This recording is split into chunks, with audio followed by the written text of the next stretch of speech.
everybody, and welcome back to my channel, Life with Patty, and welcome into my kitchen. Now we are going to do some baking today, and you're saying baking, but you're on the stove side, Patty. What's going on? There's no mixer out there. No. We are going to make an awesome cake today because today is my and my husband's anniversary, 11 years. And I don't have money to go buy him a gift or a gift certificate or something like that, but I know he loves this cake. Okay, so we are going to get started on this cake, and then I will talk about it as we're going. I've got my adorable little coffee mug with Mickey and Minnie Mouse that I used for my Tuesday tea last week.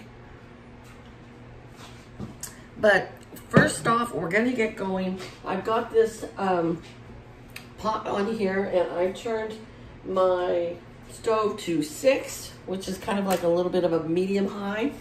We are going to put 2 cups of margarine, or you can use butter. For some baking, I use margarine. I don't like to use margarine on a regular basis because really margarine is just really horrible for you. It's you know, they invented this stuff to fatten the turkeys up. I mean, it really is not good for you, but you know, all right, we're gonna be not good today about that. So that means 4 cubes of margarine. So 2 cups of margarine is gonna go into this pot to start melting. Now, a lot of people call this cake recipe the Texas sheet cake. For some reason, my mom called it the Illinois cake. I have no idea why she called it. We just call it Mike's favorite cake because that's my husband's brother. He loves this cake. So today I'm just going to put my title is baking my anniversary cake or chocolate anniversary cake, something to that effect, you know, so that you guys can name it yourself. I know a lot of you are going to say, oh, this is a Texas sheet cake, and it basically really is. But today, we're going to make it more of a regular cake than a Texas sheet cake, because the Texas sheet cake they put in a cookie sheet that has that 1/2 inch lip. We're going to put this in a 9x13 pan, and it will make it more of a cake consistency, okay? So what we want to do here is we want to melt down this 2 cups of margarine and 4 tablespoons of cocoa. I use the 100% unsweetened Hershey's cocoa. I have no problem using a generic brand if it's available and cheaper. Sometimes you can't find this in the generic brand. Sometimes you can. So we're going to do 4 tablespoons of heaping tablespoons of this cocoa. And then we are going to leave this cocoa out to use for the frosting as well, okay? I'm still in my pajamas, folks, because the hubs is off to work this morning and this afternoon. We haven't decided yet if we're going to go in town and eat in town or if we're just going to eat at home and bring it home takeout. There's a wonderful steakhouse in town you guys have probably seen before in my videos. We love to go there. He loves the ribeye steak. I love the filet mignon. We get our garlic mash and our fresh vegetables, and it's a $100 bill. Now, that's coming home with it. If we went in and dined there, that means you'd each have a cup of cocktails, probably have an appetizer, probably have a dessert. Then you're talking $200 bills. You know what I'm saying? So we might just bring it home and eat it in our pajamas and watch a movie tonight. We haven't decided on that yet. But I am going to make him this cake for dessert. And, you know, I might partake in a piece or so. Just saying. Okay, so we have our cocoa and our margarine melting right now. And we are going to add a cup of water as well to this, okay? Okay. I really have gotten a lot done this morning. I swept and mopped my kitchen and my laundry room area. I hate sweeping and mopping.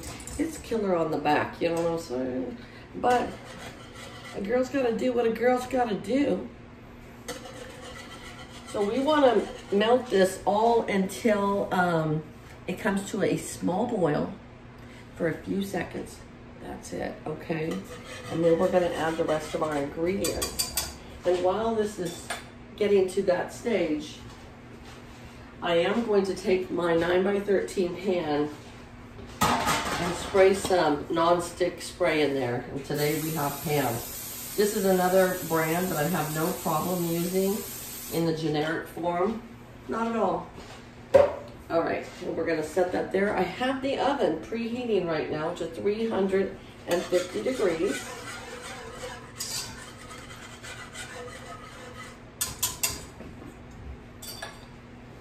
And then we're gonna go into having some sugar. We're gonna add some sugar here, 2 cups of sugar, a teaspoon of salt, 2 eggs. I'm putting 3 because we have the little chickens and they're laying small eggs, and so they're not like the big eggs you get at the store. So I just put 3. I don't know if that's wrong or not, because you know what? Then you've got a lot of yolk going on, but we're just gonna go with it. We're gonna roll with it, okay, guys? All right, we have a slow boil going on here. So now we have turned off our heat, okay? It says you can remove from the stove, but I'm gonna leave it right here because it was a really slow boil, and we're just gonna turn the heat off. And so I've turned it off, and now we are gonna add 2 cups of sugar, 1 at a time, and we'll whisk that in as we go. So here's our first cup of sugar going in. I know you can't really see inside the pot this way. Believe me, you can do it. This is a wonderful recipe, and it's not that hard, and you don't have to get out your mixers, whether it be a handheld or Agnes, you know, the upright standing mixer. Don't need it. And I guess back in the day they made a lot of cakes like this. They have some that have a recipe for mayonnaise. This one's gonna have sour cream in it. Okay, so we have our 2 cups of sugar in here. And now we're gonna put a teaspoon of salt. A teaspoon of salt.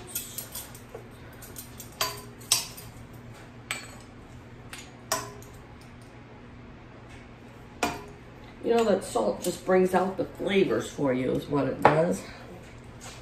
And we're gonna mix that up. What do we got next, folks? We're gonna put in a teaspoon of vanilla. Imitation vanilla is fine. As you see, I've got the generic brand right there. The Mexican vanilla, to me, is my favorite. It's the most flavorful, the most pungent. I could be wrong there, though. And 1 teaspoon of baking soda.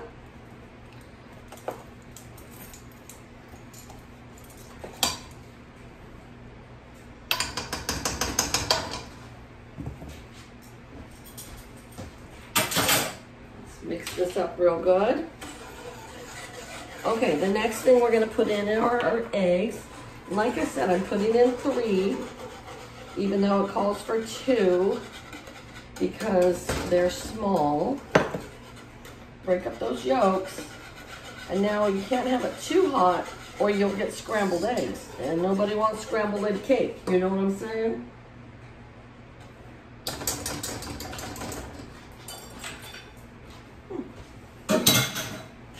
Okay, and our next thing is a 1/2 cup of sour cream. This is a little bit of a heaping cup, you know, but I wanted to use up the rest of the container. So we got a 1/2 cup of sour cream, and because it's still a warm mixture, it melts so nice in there. Got all mixed up in there. And the last thing we're gonna put in is our 2 cups of flour.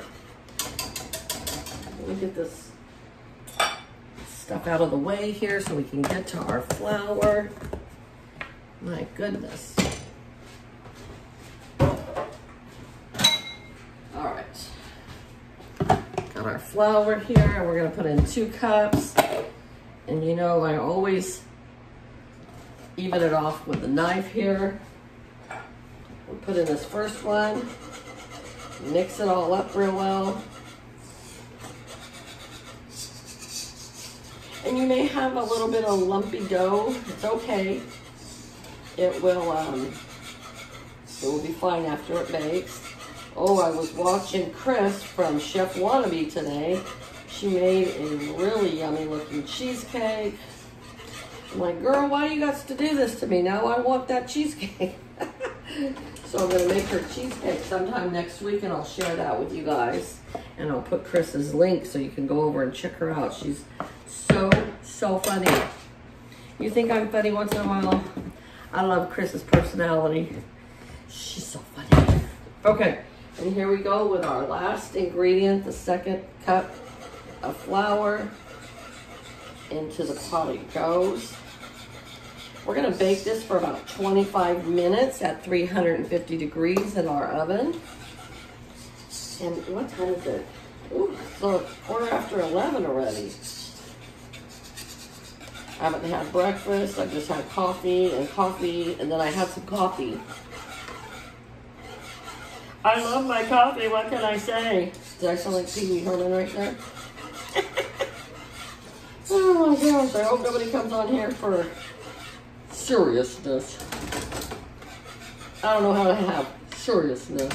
If I have seriousness, complete seriousness, then I'm probably sad. Okay, here we are. We're all done. We're gonna take this cake pan.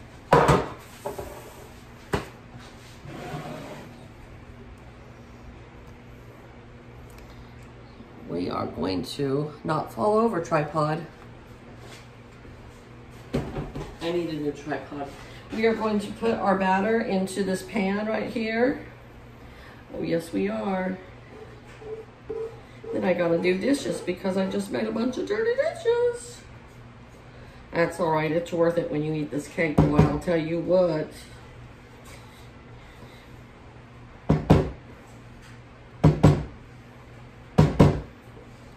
This is probably a really old recipe. It's been around as long as my mom and my grandma were around. And they're not around anymore. All right, I'm gonna put this in the oven. Oh, it is preheated, it's all done. Nice. Put that in the oven. Get a shot of my pajamas.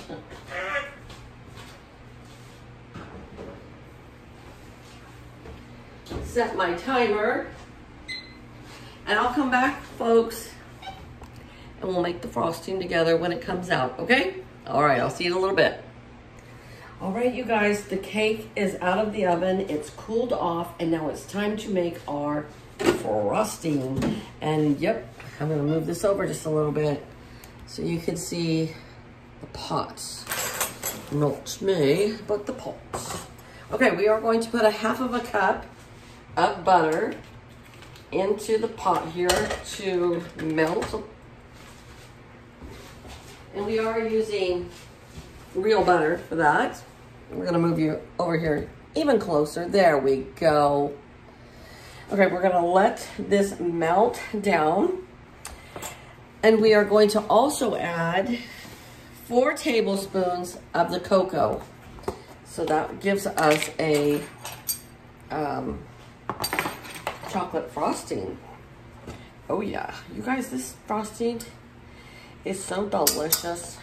As my dad used to always say, delicious and nutritious. Don't know how delicious, I mean how nutritious it really is. But it is delicious. I mean, you could use the dark chocolate if you want, if you're a dark chocolate fan. I really am not a big fan of dark chocolate. I know it's supposed to be better for you, but my little heart says milk chocolate is better for me. We are going to start mixing this up. And we are going to also add 6 tablespoons of milk to this. I just have 2% milk. Where'd it go? Where'd it go? 2% milk. That's what I'm using. 1, 2, 3, 4, 5, and 6. Today's the Kentucky Derby, you guys.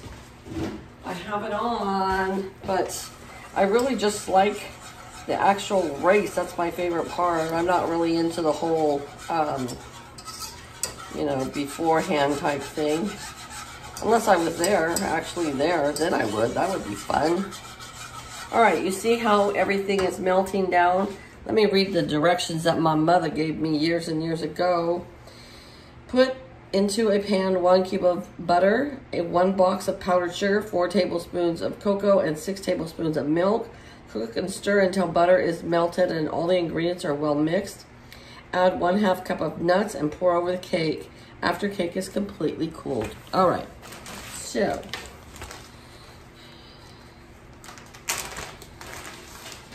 you know, back in the day, you bought your powdered sugar in a box. They still have it that way, but everybody does it in powdered sugar in the bag most of the time now. So I'm imagining it's about 2 cups, maybe 3.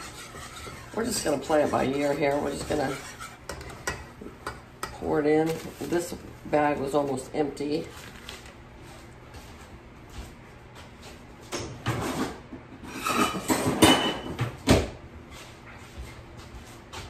And you know, 1/2 cup of nuts. What the heck is 1/2 cup of nuts?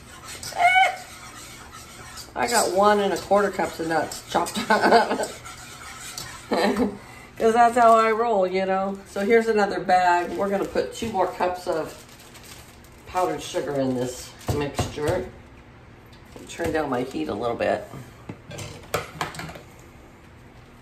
And then you pour this over the cake when it's hot. And then you just, it'll cool on its own, and it makes kind of like a hard coating. Oh my gosh, you guys, I can't even explain to you how delicious it is. You just have to make the recipe and find out.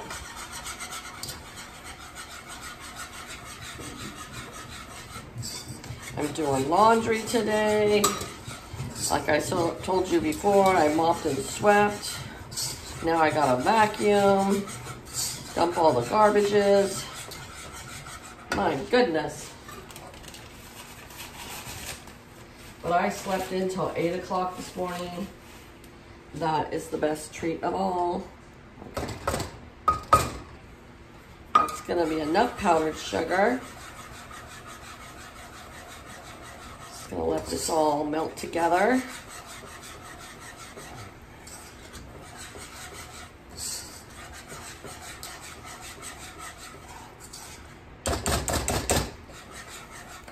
Here's my walnuts all chopped up. You can use pecans, you can use almonds, you can use cashews, whatever you have in the cupboard. And if you don't like nuts, or you have diverticulitis like my brother-in-law does, then you don't use it. It's so hard to remember my brother-in-law can no longer eat nuts. I made him this cake for his birthday, and he's like, well, you trying to kill me? Ah. All right. Let's turn this off. Look at our cake, folks. Look at how beautiful that is. Move this over. Set this down. And we are going to take our frosting here and just pour it over the cake. Oh, yeah. Gosh, I can't wait to bite into this, but I'm not going to do a taste test on this because I got to wait for my husband and after dinner and all that good stuff. So what I will do is on the thumbnail, I will take a picture of a piece of cake cut and put that on my thumbnail. Now this cake you really cannot do without having it in the pan because this frosting would get everywhere and it would just roll off. So look at how beautiful that is. Oh my goodness. There we are, folks. Okay. Just gonna let that cool down, and I will put the picture in the thumbnail. And then you guys gotta try this cake if you've never tried it because it is so delicious. So, all right, you guys have a great day. Take care, and I'll see you back real soon. Bye-bye.